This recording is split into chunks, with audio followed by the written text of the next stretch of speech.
Salut, c'est Guillaume pour une nouvelle vidéo sur Guigui. Aujourd'hui, j'ai envie de vous parler un peu des lectures qui m'ont fait replonger dans la fantasy ou dans la science-fiction, qui m'ont fait replonger dans la lecture.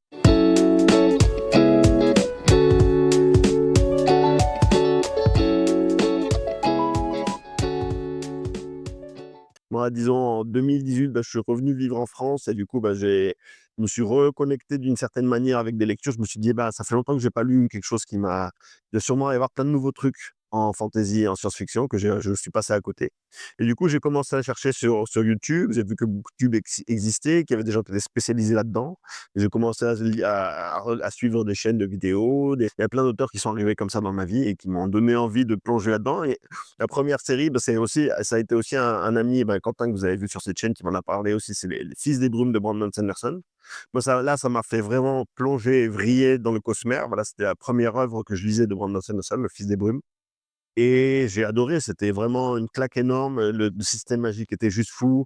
L'histoire était, au début, j'ai eu un peu de mal avec, et je me disais, mais faire où ça va et tout. Puis après, à la fin du tome 1, j'étais complètement hypé. J'ai lu après aussi la deuxième saison avec Wax et Wayne. Voilà, j'étais vraiment après happé dans le monde. Et après, j'ai continué avec les Archives de Rochard, j'ai continué avec Warbreaker, Elantris, voilà, toutes les œuvres majeures de Sanderson dans le Cosmere, je les ai lues. Et voilà, j'étais vraiment hypé. Moi, voilà, le Cosmere, ça fait 7 ou 8 ans que je connais. Et du coup, j'essaie de tout lire dans le Cosmere. Ce qui sort en général, j'essaye de le lire. Mais voilà, c'est un auteur qui m'a plongé là-dedans et qui m'a fait découvrir, qui m'a ouvert les yeux sur ce que peut être la fantasy. Et c'est vrai que bon, pas tous les livres de Brandon Sanderson sont bons. Les derniers, là, moi, que j'ai bien aimé, c'était peut-être Yumi et 13 de la mer émeraude, qui étaient des œuvres qui m'ont hypé un peu, mais sinon, pas tout est très, très bon. Par exemple, Rythme de guerre, le dernier tome des Archives de Rochard, j'ai trouvé ça vraiment moyen. Il y a les retours sur le cinquième tome aussi, j'ai l'impression que ça a pas l'air d'être très, très bon non plus. Bon, je pense que je vais le lire parce que les Archives de Rochard est une de mes séries préférées. Mais en même temps, je me dis, c'est dommage. Autant les 2 premiers tomes étaient juste incroyables. Même Justicia avait ses bons côtés aussi. Voilà. Mais en tout cas, Les Fils des Brumes, ça m'a plongé dans le Cosmere et ça m'a fait découvrir Brandon Sanderson. Et c'est une des œuvres qui m'a happé, disons, dans la nouvelle fantasy, dans la nouvelle vague de fantasy. Et c'est vraiment des choses qui m'ont fait replonger, disons, dans la lecture. Une des autres séries qui m'a hypé de fou, et en français, bon, elle commence à être connue un petit peu, mais pas trop, c'est Red Rising de Pierce Brown. Moi, j'étais vraiment à fond dans cette série. Moi, j'ai pas lu Hunger Games, et c'est vrai que le premier tome de Red Rising, il y a des aspects qui font rappeler un peu Hunger Games, et du coup, beaucoup de gens ont critiqué ça. Et en fait, le deuxième et le troisième tome, Golden Sun et Morning Star, partent dans d'une autre direction et sont encore, ça va plus vers le space opéra.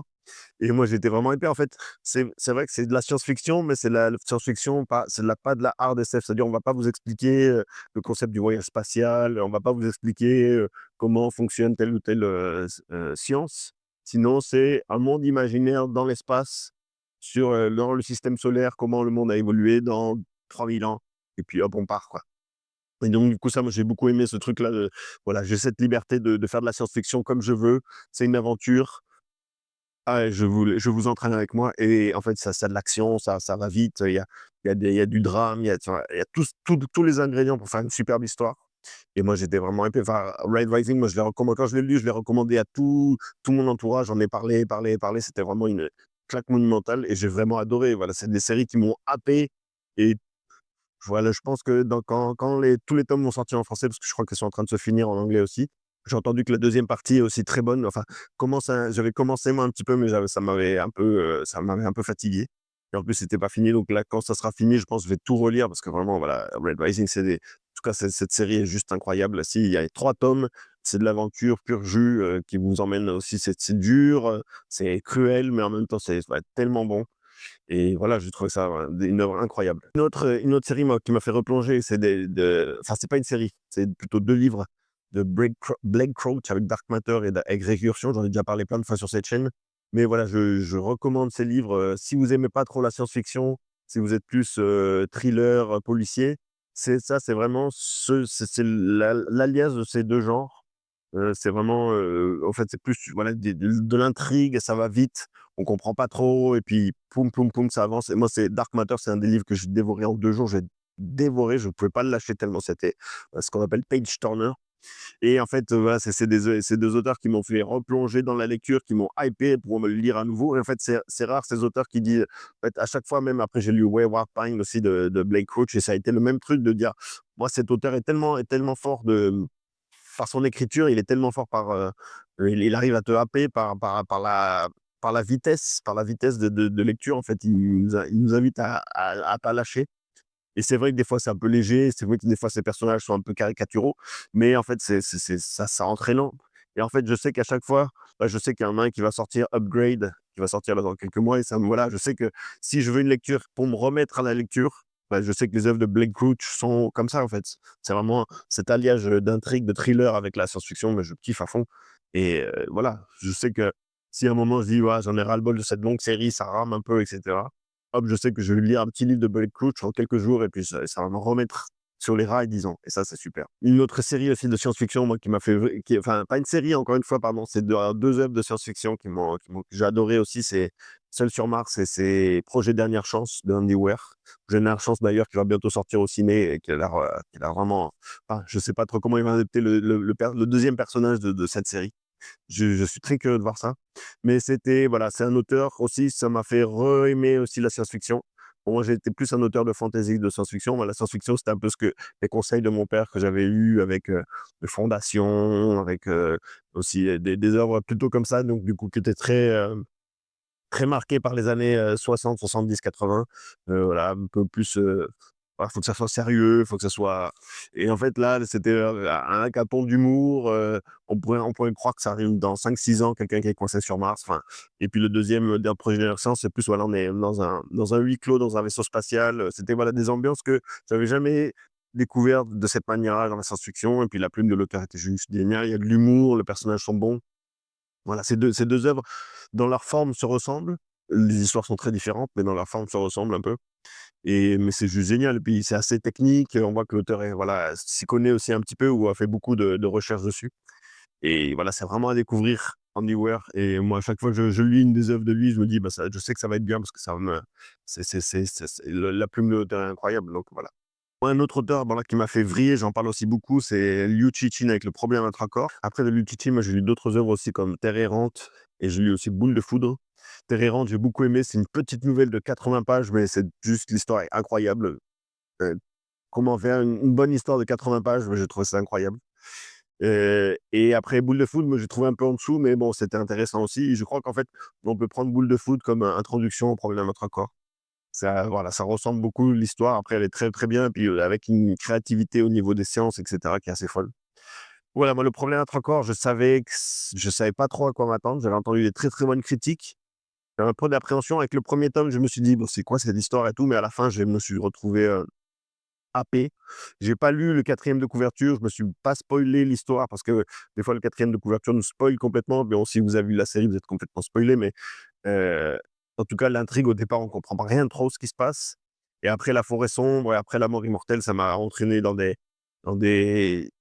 disons des postures philosophiques, des postures au niveau, de notre place dans l'espace, dans notre relation avec le cosmos et cetera. C'était juste incroyable.